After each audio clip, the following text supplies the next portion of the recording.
வணக்கம் மக்களே, உங்கள் தமிழ் மகனை வந்துட்டேன். இன்னைக்கு எதை பத்தி பேசி கத்த போறேன்னு பாக்குறீங்களா? ஆக்சுவலி இது ரொம்ப காலமா இருக்குங்க. இந்த சூதாட்டம் இந்த சூதாட்டம்னால எத்தனை பேர் வாழ்க்கை கெட்டு போயிருக்குன்னு தெரியுமா? கண்டிப்பா உங்களுக்கு தெரியும். கண்டிப்பா நீங்க யாராவது பார்த்துருப்பீங்க. சூதாட்டம்னா என்ன? வெரி சிம்பிளுங்க. நம்ம சம்பாதிக்கிற சம்பாத்தியத்தை நல்ல வழியில பயன்படுத்தாம அதை டபுள் ஆக்கணுங்கிற முயற்சியில கொண்டு போய் எதுலயாச்சும் பெட்டு கட்டுறது, கேம்ல கேம்பிளிங் பண்றது, அதுதான் சூதாட்டம். அது வந்து என்ன சொல்றது, 40 நம்பர்ல மட்டும் நின்றாது, லாட்ரியில மட்டும் நின்றாது. நிறைய விஷயங்கள் இருக்குங்க. சூதாட்டம்னா சீட்டாட்டம், சூதாட்டம்னு சொல்லுவாங்க.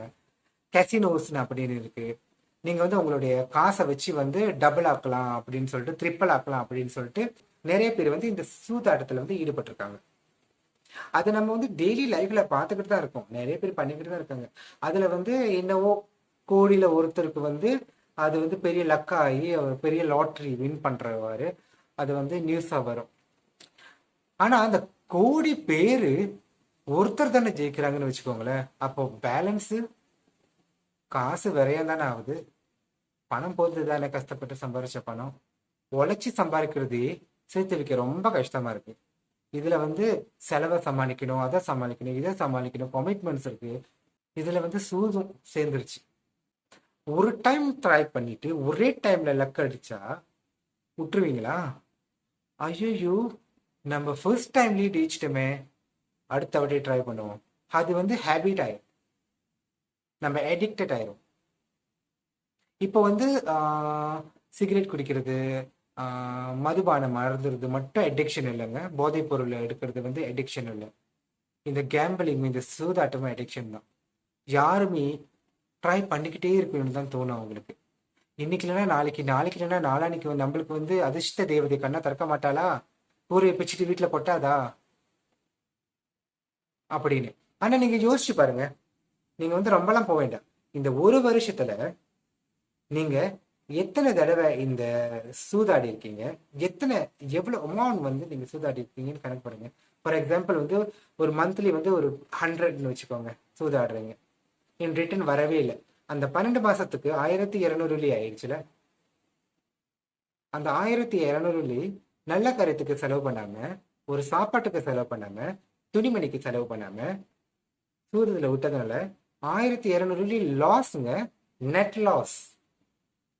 ஒருவேளை கேப்ல உங்களுக்கு எடுத்துக்கிட்டே இருக்கும்போது ஒரு மாசத்துல ஒரு 10,000 அந்த மாதிரி உங்களுக்கு லாட்டரி வின் பண்ணிட்டீங்கன்னு வச்சுக்கோங்க. கை சும்மா இருக்குமா? அடுத்த நாள் 100 வெள்ளி போட்ட இடத்துல 500 வெள்ளி போட்டு பார்ப்போம்னு தோணும். பேராசை தானுங்க. யாருக்கு தான் ஆசை இல்லை? எல்லாருக்கும் ஆசை இருக்கு, நல்லா வாழணும், ஃபைனான்சியலி ஸ்டேபிளா இருக்கணும், அந்த மாதிரி ஆசை இருக்கு. எல்லாருக்கும் எல்லாமே கிடைச்சிடாது. கஷ்டப்பட்டு உழைக்கணும். உழைக்கிறது தாங்க உடம்புல விட்டோம்.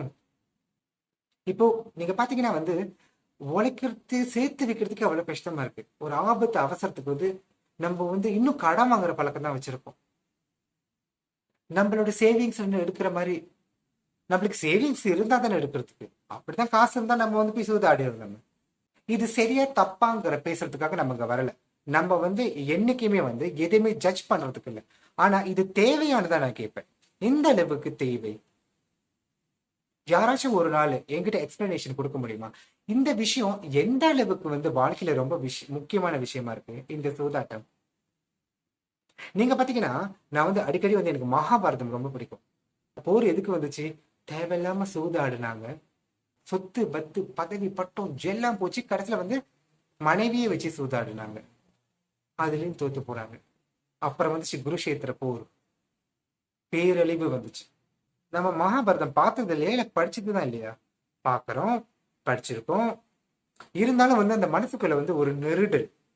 ஐயோ மணி ஆச்சே, நானும் நம்மளுக்கு கடை சாத்திருமே, எத்தனை பேரு யோசிச்சிருப்பாங்க? அப்படியே அடிச்சுட்டா அதை வச்சு என்ன பண்ணுவீங்க? ஒரு பெரிய தொகை கிடைச்சிருச்சுங்க, 1 மில்லியன் ஜெயிச்சிட்டீங்க, இன்னைக்கு நியூஸ் வருது. என்ன செய்வீங்க? அது என்ன செய்யலாம்னு யோசிக்கிறதுக்கே ரொம்ப நாள் ஆகும். அதை டபுள் ஆக்கணும்னு தோணும். நல்ல விலையில டபுள் ஆக்குவீங்களா இல்ல மறுபடியும் வந்து சோதனையை விடுவீங்களா? எதுக்கு?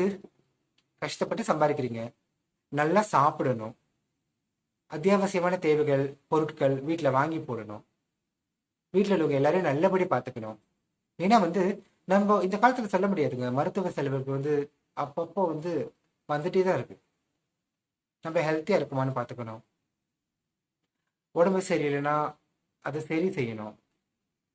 ஆனா அகெயின் நம்ம பண்ற தப்பு கடன்ல தான் போய் நிற்கும். மறுபடியும் நான் சொல்றேன், மிஸ்மேனேஜ் பண்ணிட்டோமா நம்ம ஃபைனான்ஷியலை, கடன் வாங்குறது ரொம்ப பெரிய கொடுமையான விஷயங்க. காலம்புற பயத்தோட வாழணும். எதுக்கு இந்த சூதாட்டம்? அந்த பிக் மணியை வச்சு என்ன செய்வீங்க? 1000 பேருக்கு உதவி செய்ய போறீங்களா? அப்படி நீங்க அந்த 1000 பேருக்கு உதவி செஞ்சீங்கன்னா அதோட நல்ல விஷயம் வேறு எதுவுமே இல்லை. ஆனா இங்க அதை டபுள் ஆக்கணும் ட்ரிபிள் ஆக்கணும்னு இருக்கிறதையும் இழந்துட்டு, புரியுது, நம்மளும் ஒரு நல்ல வாழ்க்கையை வாழணும், ரொம்ப கம்ஃபர்டபுளான லைஃப் வாழணும், வசதியா இருக்கணும். அப்படியே பெரிய வசதி இல்லாட்டியும் கஷ்டம் இல்லாம இருக்கணும், பணம் பற்றாக்குறை இல்லாம இருக்கணும். எல்லாரும் மைண்ட்லயும் அது ஓடிக்கிட்டே தான் இருக்கும். அதுக்கு நாம தாங்க ஸ்டெப் அவுட் பண்ணணும். நல்லா வேலை செய்யணும், நல்லா உழைக்கணும், உழைச்ச காசுக்கு நல்லா வந்து சேமிச்சு வைக்கணும், ஒரு பகுதி கொஞ்சமாச்சும் சேமிச்சு வைக்கணும், நல்ல விஷயங்களுக்கு செலவு பண்ணணும். பற்றாக்குறை கண்டிப்பா இருக்கும். born with சில்வர் ஸ்பூன்னு சொல்லுவாங்க. அந்த மாதிரி பிறந்தவங்களுக்கு வந்து பேங்க்ல வந்து ஒரு 5 டிஜிட் 6 டிஜிட் பேலன்ஸ் இருந்துகிட்டே இருந்துச்சுன்னா அது வேற. நம்ம வந்து ஒரு எவரேஜான ஒரு மிடில் கிளாஸ்ல இருக்கோமா, நம்மளுக்கு வந்து எடுக்கிற சம்பளம் வந்து நம்ம செலவுக்கும் சரியா இருக்கும். நம்ம வீடு காசு கட்டணும், எனக்கு காடி காசு கட்டணும், தண்ணி காசு கட்டணும், கரண்ட் காசு கட்டணும் அப்படின்னு சொல்லிட்டு நிறைய விஷயங்களை யோசிப்போம். சரி, அப்புறம் பிள்ளைங்க படிப்பு இருக்கு, சாப்பாடு ப்ரொவிஷன்ஸ் நிறைய இருக்குங்க, அப்படியே சொல்லிக்கிட்டே போகலாம். இதெல்லாம் வந்து அத்தியாவசிய தேவைகள். அதனாலதான் சிக்கனம் பிடிச்சி கொஞ்சமாச்சும் சின்ன சின்னதா சேர்த்து வைக்கிறது, அது ஒரு பெரிய தொகையாகும் போது அது ரொம்ப ஹெல்ப்ஃபுல்லா இருக்கும்.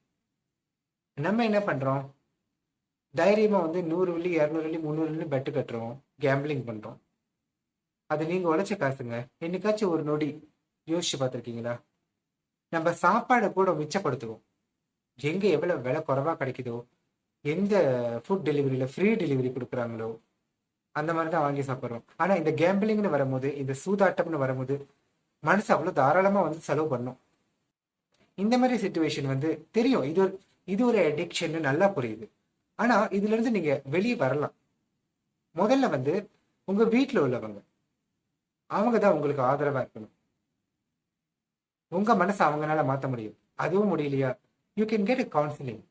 நல்ல ஒரு கவுன்சிலர் கிட்ட போயிட்டு நல்ல ஒரு கவுன்சிலிங் வாங்கிட்டு லைஃப் ஸ்டைலை மாத்துங்க.